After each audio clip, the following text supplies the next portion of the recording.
नमस्कार, आप सभी का गाजीपुरिया नेशनल न्यूज़ में स्वागत है। जैसा कि पता है कि मुख्यमंत्री हमारे बाबा बुलडोज़र के आने के बाद ही गाजीपुर में बुलडोज़र चलना शुरू हो गया है।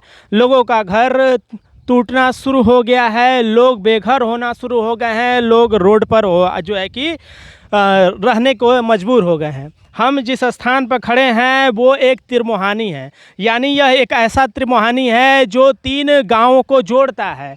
अगर मैं इस बात करूं कि ये रोड के उस पार जो आप देखेंगे तो इसको रसूलपुर बोलते हैं, और इस रोड का उस पार जो आपको दिखा रहे हैं बाएं साइड वो आपका खरुल्लापुर है, जिसको इनरवा भी बोलते हैं। और जहां मैं खड़ा हूं यानी ये जो मकान आपको दिखा रहे हैं यह जो है कि आपका बिलेचिया है, जिसको पेपर में आप बिराइच पढ़ते होंगे। यहाँ पे हमारे एक दादा जो बैठे हैं, इन्हीं का यह पूरा 19 बिस्से का यह जो है कि पूरी ज़मीन है।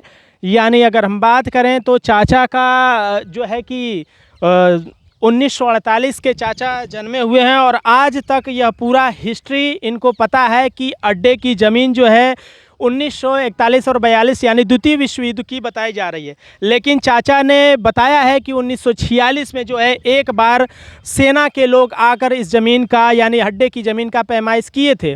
उसके बाद जो है कि 1970 में आए, जो कि उस समय चाचा का 1975 और 76 में करीब जो है कि खतौनी और खसरा दोनों ज़मीन का बना था, और यह 19 बिस्से की ज़मीन है। अभी हम चाचा से पूरा इतिहास जानेंगे। चाचा ने अभी बता रहा था, आपको दिखा दें कि ये पक्का मकान है। आपको बता दें कि जितने करकट थे, मड़ई था, झोपड़ी था, और यहाँ तक कि जो इनरवा है हमने आपको कल वीडियो में दिखाया था, वहाँ पे तो पक्के मकान भी गिराए गए हैं, बुलडोज़र से तोड़े गए हैं। यहाँ पर जो मकान है पक्के मकान न तोड़कर चाचा का इधर करकट का मकान था, और सामने आप देख सकते हैं उधर जो चाची खड़ी हैं उनके पीछे मड़ई था, उसमें इनके पशु भी बांधे थे, भैंस गोरू गाय बछड़े जो भी थे उधर बांधे हुए थे। तो वहाँ पे या जब बुलडोज़र चल रहा था तो किसी तरह पशुओं को यह निकालें। और यहाँ पर चाचा का ये जो आप देख रहे हैं दीवार खड़ी है, यहाँ पे जो है चक्की, आटा की चक्की लगी हुई थी। यहाँ पे गांव के लोग, इर्द गिर्द गांव के लोग अपनी जो है कि गेहूं लाकर, अनाज लाकर पिसवाते थे। आटा यहाँ पे चक्की मशीन लगी हुई थी। आज यह चक्की पूरी तरह से देख सकते हैं बर्बाद हो गई, यानी यहाँ पे कुछ नहीं दिख रहा है, सब कुछ जो है नष्ट हो गया है, सामान बिखरे पड़े हैं। आपको दिखाएंगे तो ये देखिए यहाँ पे लोहे के जो है अवशेष पड़े हुए हैं। ये मशीन कल पुर्जे खोलने के लिए जो है कि रिंच वगैरह है, यहाँ पे लोहे और लकड़ी के पार्ट हैं। उधर भी चाचा के कुछ हमने देखा जो है कि लोहे इधर उधर बिखरे हुए हैं, क्योंकि यहाँ पे जो है कि अपनी जीविका साधन के लिए यहाँ पे आटा चक्की की मशीन लगाई गई थी। बाबा का बुलडोज़र यानी रक्षा आपदा टीम अभी बुधवार को आई 2 दिन पहले, और सब ये एक परसों आई थी ना चाचा, अभी 1 दिन पहले जो है कि रक्षा आपदा की टीम आई थी, और सारा ये बुलडोज़र से तोड़कर यहाँ पे सब कुछ नष्ट बर्बाद करके चली गई, और लोग जो है बेघर हो गए हैं। इनके पास अब रहने के लिए छत नहीं है, यानी बारिश का समय है, आंधी तूफान का समय है, और इस जो है कि समय में लोगों के पास एक छत ना होना यह सरकार के लिए बहुत दुर्भाग्यपूर्ण है। कि लोगों के लिए जो कि यहाँ के निवासी हैं उनके पास आधार कार्ड से लेकर निर्वाचन कार्ड भी यानी वोटर भी हैं। और मैं बता दूं कि सरकार की सभी बहुत सारी योजनाओं को, जैसे प्रधानमंत्री आवास योजना, उज्ज्वला योजना, और जो है कि प्रधानमंत्री औषधि योजना के तहत लाभार्थी भी हैं। यह जो है कि बांग्लादेश पाकिस्तान से घुसपैठिए नहीं है कि जो है कि आप इनके मकान को तोड़ दिए, इनका जो है कि बेघर कर दिए, इनके सामान को नष्ट और बर्बाद कर दिए। यह पाकिस्तान से बांग्लादेशी हिंदू नहीं आए थे, और नहीं जो है कि जो है अब अफ़गानिस्तान से और चाइना से आए थे घुसपैठिए। या यहीं के भारत के हिंदू हैं, सनातनी हैं, आप उनको जो है कि रोड बेघर कर दिए हैं, पूरा मकान तोड़कर। आपको थोड़ा सा आगे हम और दिखाऊंगा इनका कैसे मकान जो है रद्दी छिद्दी हो गया है, सामान वगैरह सब कुछ जो है कि टूट चुका है। अगर मैं बात करूं तो यहाँ पे कुछ भी ऐसा चीज़ नहीं है जिसका उपयोग चाचा लोग कर सकें। और यहाँ पर बताया गया है कि फिर 1-2 दिन के बाद उनकी रक्षा आपदा की टीम सेना के साथ यहाँ के जो एसडीएम है सदर के प्रदीप कटियार जी, वो भी जो है कि आए, प्रदीप पाठक जी एसडीएम है सदर के, वो भी आए थे और कहे हैं कि आप अपनी जो है कि ये जो आपको दीवारें दिख रही हैं और आपको लोहे के कुछ अवशेष पाइप दिख रहा होगा, वो कहे हैं कि ये सब निकाल लीजिए वरना फिर बुलडोजर आएगा और पूरी तरह से दीवारें एक एक ईंट सब तोड़ दिए जाएंगे। ये चाचा लोग का पक्का मकान है, इसमें जो है पटिया लगा हुआ है। गांव में पटिया का पहले घर बनता था, अब यह चाचा लोग इसको तोड़ने के लिए खुद से मजबूर हो गए हैं।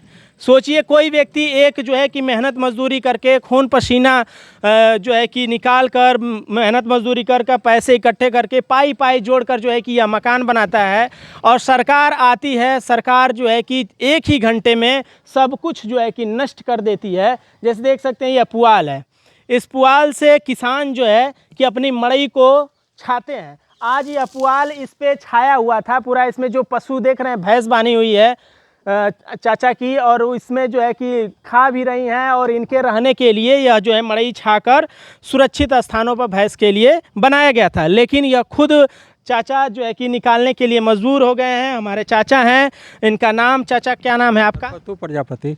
हरपत्तू प्रजापति हमारे चाचा हैं, और बता रहे थे कि जो है कि सरकार बुलडोज़र लेके आई, यानी लोकल प्रशासन की टीम बुलडोज़र लेके आई और इस मड़ई को भी जो है क्षति पहुंचाई, तो तोड़ दी। इधर भी मड़ई करकट लगे थे, सब करकट जो है कि तोड़कर, इनका देखिए उसमें भूसे रखे हैं। किसानों के जो है कि पशुओं के लिए चारा रखा गया है, उस चारे को भी जो है कि समूल नष्ट कर दिया गया है। बारिश का समय है, बारिश पानी पड़ते ही वह चारा जो है कि ख़त्म हो जाएगा, ख़राब हो जाएगा, खाने लायक भी नहीं रहेगा। तो इस तरह जो है कि क्या करें भैया? नहीं कुछ कर रहे हैं, बताइए आप। नहीं।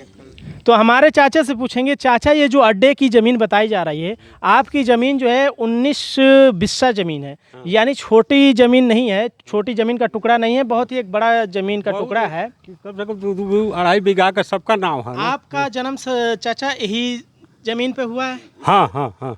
आपका जन्म क्या, थोड़ा तिथि बता दीजिएगा। हाँ, 48 सन 1948 का चाचा का जन्म है, और यह जो है कि अड्डे की ज़मीन है 1941 और 42 की बताई जा रही है। चाचा 1948 में आप जन्म लिए, तो उससे पहले इस ज़मीन के बारे में कोई सेना का अधिकारी या अड्डे का अधिकारी आया था? पहले अंग्रेज था। अंग्रेज थे, क्योंकि 1947 में भारत आज़ाद हुआ। हाँ। तो पहले अंग्रेजों के अधिकार में यह था। हाँ। तो उस समय कोई अंग्रेज की तरफ से या कोई आया था? तो अंग्रेज के जब हम लोग बोलते थे तो वो खुदे हम लोग को मार देता था, डर कोई बोलने नहीं जाता था। अच्छा। आज जहाँ बैठे हैं तहाँ लिख लिए वो। हाँ, ये हम लोग ये पूछते हैं हम लोग कि आप कितना मुआवजा पाए हैं, कि आप मुआवजा पाए हैं। हमको पिताजी हमको बताए थे कि सिर्फ जायदाद का मुआवजा मिले था। और वो मतलब 1948 में चाचा का तो जन्म हुआ, तो अभी तो वो छोटे ही रहे होंगे। अब ये तो धीरे धीरे बड़े होंगे तो 1960 के करीब कुछ जानकारियां प्राप्त हुई होंगी।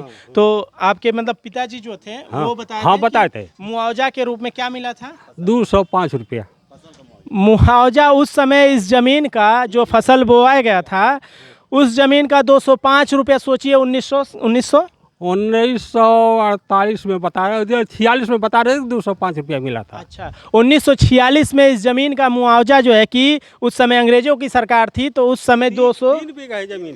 3 बीघे की 3 बीघे की ज़मीन का 205 रुपया मुआवजा दिया गया। हाँ। सोचिए इस समय ज़मीन की जो है कि 3 बीघे ज़मीन जो है कई करोड़ों के रुपए की वर्तमान समय में इस जगह का होगा।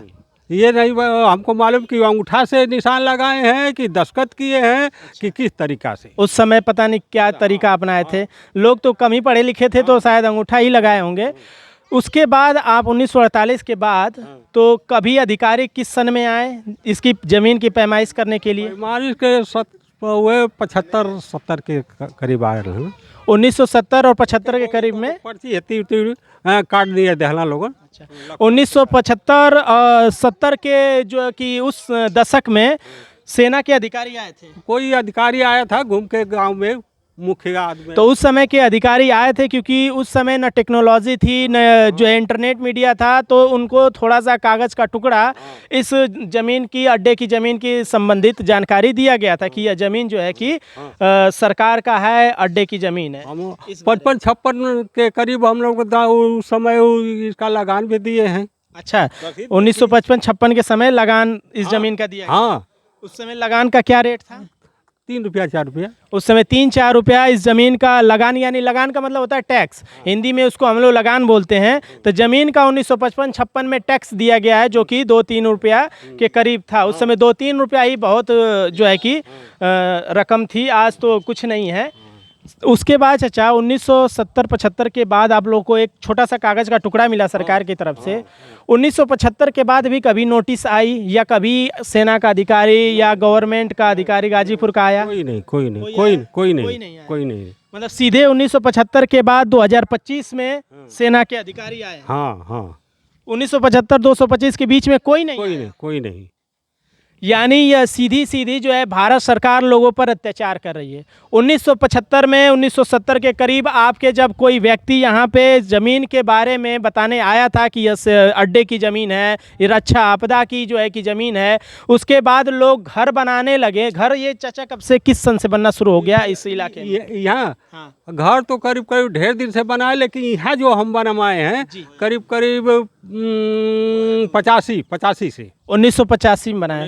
तो 1975 के बाद चाचा का ये जो यहाँ पे मकान बना होगा 1985 का बता रहे हैं। उसके बाद जो है कि किसी ना किसी भारत सरकार के तरफ से रक्षा आपदा के तरफ से या फिर हम कहेंगे कि गाजीपुर जिला प्रशासन के तरफ से किसी अधिकारी को आना चाहिए था और कहना चाहिए था कि आप घर मत बनाइए, यह जो है कि सरकार का ज़मीन है, आएगी आपका घर तोड़ देगी, नुकसान होगा, आपको ज़मीन पे घर नहीं बनाना चाहिए, ऐसा सूचना देना चाहिए। कोई नहीं, कोई लेकिन आकर डायरेक्ट बुलडोजर बाबा की जो है कि बुलडोजर लाकर 4 नंबर गेट गाजीपुर में तो लगा के चले गए अपने लखनऊ, लेकिन इन लोग को जो है कि चारे के लिए, पशुओं की चारे के लिए भी भटकना पड़ रहा है और अपने लिए भी खाने और रहने के लिए भटकना पड़ रहा है। रोड पर जो है रहने के लिए एकदम मजबूर हो गए हैं ना चाचा। चलिए हमारी गाय भी देख लीजिए, गौ माता भी हैं जो कि सरकार गौ माता के लिए गौशाला खुलवा रही है। उत्तर प्रदेश सरकार, योगी बाबा की सरकार गौ के लिए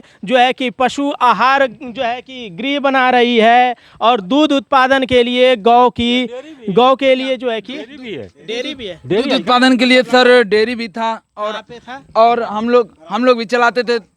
पराग डेयरी के नाम से था। अच्छा, पराग डेयरी के नाम से यहाँ जो है कि एक छोटा मोटा दूध नापने वाली मशीन थी। जी जी जी। दूध की शुद्धता नापी जाती थी। जी जी जी। और उसके बाद शुद्धता नाप कर उसको खरीदा जाता था। हाँ जी, ग्राहक किसानों का दूध, मतलब कि कोई किसानों का दूध यहाँ पे लेकर किसी कंपनी को पराग को दे दिया जाता। पराग डेयरी में जो राजकीय पॉलिटेक्निक के क्या है, राजकीय पॉलिटेक्निक के यहाँ एक दूध की कंपनी है, वो यहाँ से लोकल गांव से इकट्ठा करके जो दूध जो है कि इस कंपनी को दे दिया जाता था वो डायरेक्टली। यहाँ पे देखिए ये जो हमारे नीचे ये खड़ा है, ये गेट है या इसका जो है कि घर का या मेन गेट है। और रहने दीजिए चाचा, रहने दीजिए। यहाँ पे दिख रहा है कि ये पराग का जो है कि ऑफिस था और यहाँ से जो है कि दूध इकट्ठा करके वो लोग ले जाते थे। तमाम तरह की ये छोटी छोटी गाँव में गतिविधियाँ होती हैं जो आर्थिक रूप से डिपेंड होती हैं, यानी इन्हीं छोटे छोटे कामों से, रोजगार से जो है आमदनी होती है और घर का खर्चा गाँव में ऐसे ही लोग जीवन यापन करते हैं छोटी छोटी आमदनी से। आपका इनका चाचा का सब बर्बाद हो गया। थोड़ा गौ माता को दिखा दीजिए।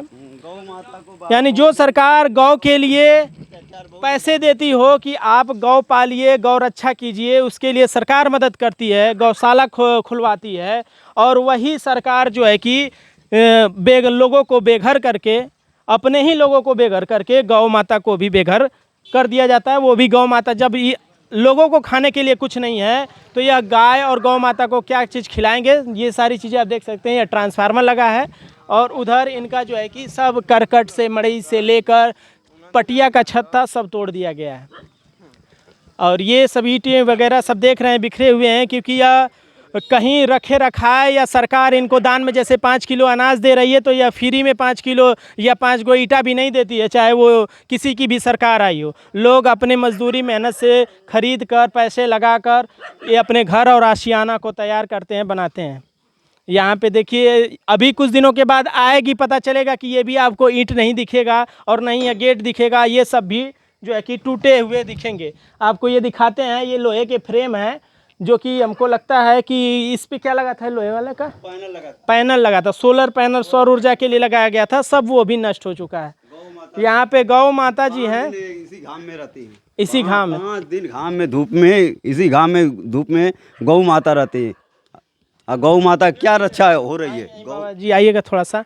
गौ माता क्या रक्षा हो रही है ये गौ माता जो है कि सरकार वाहवाही पीटती है, गौ को एक माता का दर्जा दिया गया है, माँ का दर्जा दिया गया है, और गौ रक्षा की जो है जोर शोर से सरकार जो है कि बलपूर्वक प्रयास करती है कि गौ की रक्षा किया जाए, जहाँ पे गौ तस्करी को रोका जाए, क्योंकि गौ मांस खाने वाले जो है कि बहुत सारे लोग हैं, और गौ तस्करी को रोकने के लिए सरकार तमाम तरह की व्यवस्था करती है। तो ये बताइए, आपके ये करकट और सब जो है छत विछत हो गए हैं, सब तो ये ऐसे ही धूप में बारिश में हाँ, ऐसे ही रहते हैं? 4-6 को खोल के हाँक दिए, हम लोग क्या करेंगे।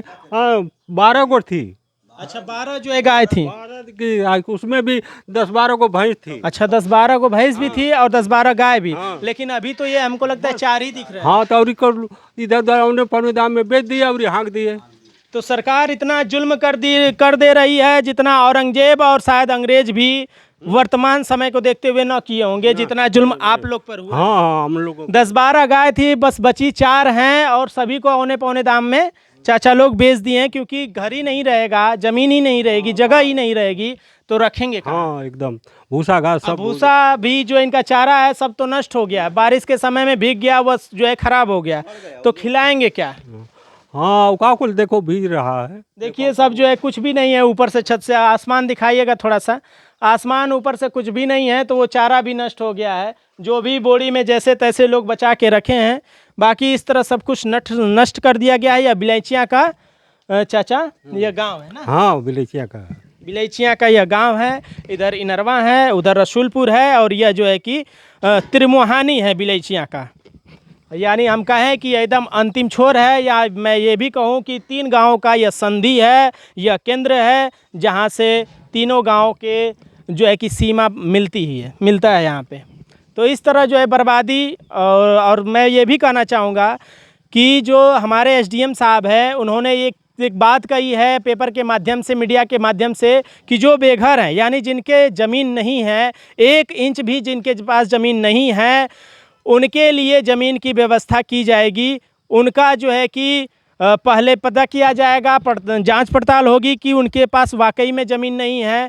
अगर नहीं रहेगी तो सरकार ऐसा व्यवस्था करने के लिए कही है, आशा धराई है चाचा, ऐसा जो है कि सरकार की तरफ से। हाँ, काम वो जो थोड़ी बंजर जमीन रहे वही में दिया था बंजर जमीन में। हाँ, हाँ। अभी सुन रहे हैं, फिलहाल में प्रधान जी आए थे, तभी प्रधान जी बोले कि बस 2-4 दिन के 6 दिन के लिए आपको दिया जा रहा है, 2-4 महीना के लिए, उसके बाद फिर जो है उसका हम नहीं, उसका भी मतलब कि कोई ठिकाना नहीं है, कौन बुलडोजर लेके आया उसको भी तोड़ दे।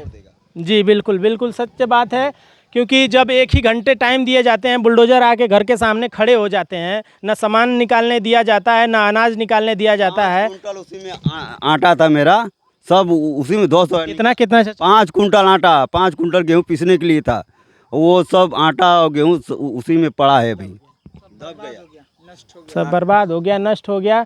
सोचिए लोग, मैंने बताया था आटा चक्की है, आटा चक्की में मतलब कि 5 कुंटल बहुत ज़्यादा होता है, और सब कुछ नष्ट हो गया सिर्फ सरकार के गलत कारनामों के कारण, कार्यों के कारण। अगर यह 15 दिन पहले नोटिस दे दिया जाता तो आराम से लोग अपने अपने सामान और ये करकट वगैरह जो भी घर के सामान है सब निकाल कर आदमी अपनी व्यवस्था कर लेता। लेकिन 1 घंटा समय, मुख्यमंत्री जी आए थे गाजीपुर में विकास कार्यों की समीक्षा करने के लिए, तो 2 दिन से पूरा गाजीपुर का प्रशासन और पुलिस लगी थी उनकी सेवा के लिए। सर हम लोग अभी उतार रहे थे, तभी प्रशासन आई, हम लोग उतार रहे थे, वो बोली जल्दी उतरो, नहीं तो चला देंगे, डंडा चला देंगे, गोली चला देंगे। हम लोग डर से उतर गए और तुरंत जो है गिरा दिया। गरीब मजदूर को मात्र 1 दिन भी जो है कि समय नहीं दिया जाता है, 1 घंटे से भी कम समय ये लोग सामान निकाल रहे थे। सामने बुलडोजर था, सामने फोर्स थी, सामने सेना के अधिकारी थे, और आदमी सामान निकाले तो क्या क्या निकाले 1 घंटे में। योगी जी को चाहिए 2 दिन, पूरी रात में जो है कि रोड बन जा रहा है, पूरे रात में फाइलें तैयार हो जा रही है। 45-46 मिनट जो है मुख्यमंत्री जी रहे होंगे गाजीपुर में, और 45-46 मिनट में ही पूरे गाजीपुर के विकास को वह समीक्षा कर लिए। पता नहीं क्या समीक्षा 45-46 मिनट में किए, और क्या अधिकारी कौन सी फाइल दिखाए हैं, वो तो बाबा हमारे मुख्यमंत्री जी जानते होंगे, और हमारे अधिकारी डीएम साहब अविनाश कुमार ही जानते होंगे। चलिए, ये सब मैं तो प्रशासन से यह कहना चाहूँगा कि जिस प्रकार हम सुबह में रोज़ जो है कि न्यूज़पेपर पढ़ते हैं तो आज जैसे ये परसों का टूटा हुआ है और आज पेपर के में खबर आया था, तो इसी तरह जो है पेपर में जहाँ जहाँ आपकी कार्रवाई बुलडोज़र की होने वाली है, यानी जहाँ जहाँ आप मकान तोड़ने वाले हैं उसकी सूचना, उसका शेड्यूल आप पेपर में पहले ही 2-3 दिन दे दीजिए, ताकि लोगों को यह अवेयर होंगे, पता होगा कि हमारे गांव में आज मकान टूटने वाले हैं। उससे पहले लोग अपना सामान जो है कि निकाल लेंगे, जो बहुमूल्य सामान होंगे, अपना ठिकाना ढूंढ लेंगे। तो इतना प्रशासन से निवेदन है, अनुरोध है। ठीक है, बाकी अब मिलते हैं नेक्स्ट वीडियो में नेक्स्ट समस्याओं के साथ।